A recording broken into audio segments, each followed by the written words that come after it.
there's a character in that voice, in the singing, that conjures up the face of the beast, and you managed to create a voice that fit. Yeah. I was curious about, first off, if having to learn to sing for that film, or having to sing in that film, if that brought up a different level of insecurity, or again, if it was just the work of creating a character that allowed you to sing. And it was quite terrifying because I've never sung on that larger stage. I wondered about that. Before, you know, I have sung on stage, but not professionally, not for a while, and so that in itself was kind of like, oh, okay. But again, looking at the kind of actor that I'd always imagined that I would be, that I'd wanted to be, they could do it all, you know. And you look at sort of golden age Hollywood, like they could sing and dance and act and, you know, have fun and cry, and, you know, there was a skill set, there was a tool bag that you came with that was pretty entry level. You know, it wasn't like, oh look, he's dancing. Like, it's like, yeah, he's dancing. He's an actor. He's working. You know,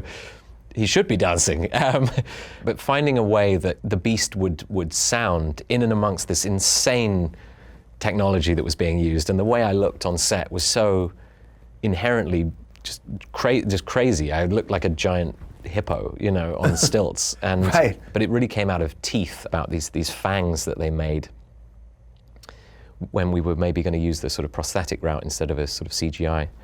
And we went through all sorts of kind of fittings, and they gave me these incredible fangs, and I took these fangs away and was sort of playing with these fangs, and just thinking about the kind of guy that, you know, what sort of a despicable guy the prince was, and what this kind of curse would have meant to him, and having these fangs and wanting to hide them, and sort of down-turning the mouth to sort of play down this sort of thing, and being incredibly It's amazing, your voice suddenly, just got deep. And suddenly it just sort of, and the larynx starts to change, and you sort of spoke out the bottom of his mouth, and then you find this character that I was like, oh, there he is. You know, it just sort of, there was something that clicked. And then the mournful ballad that Alan Menken wrote, you know, it just sits so perfectly in that voice. Did you put the fangs in to sing it? No. I did try. It was just hopeless. but yeah, that was a very kind of auditory thing where I was just like, oh, and it just like, it tilts the larynx in such a way that you just speak differently, and then you sort of, you know, and that's informed by a physicality that, I don't know, it's like a weird matrix of things, but it can be from like how somebody holds their shoulders or something, and that, you know, that affects the amount of air you can take into your lungs, and you start talking differently. You know, there's just different ways of being, I guess. Hey folks, thanks for watching.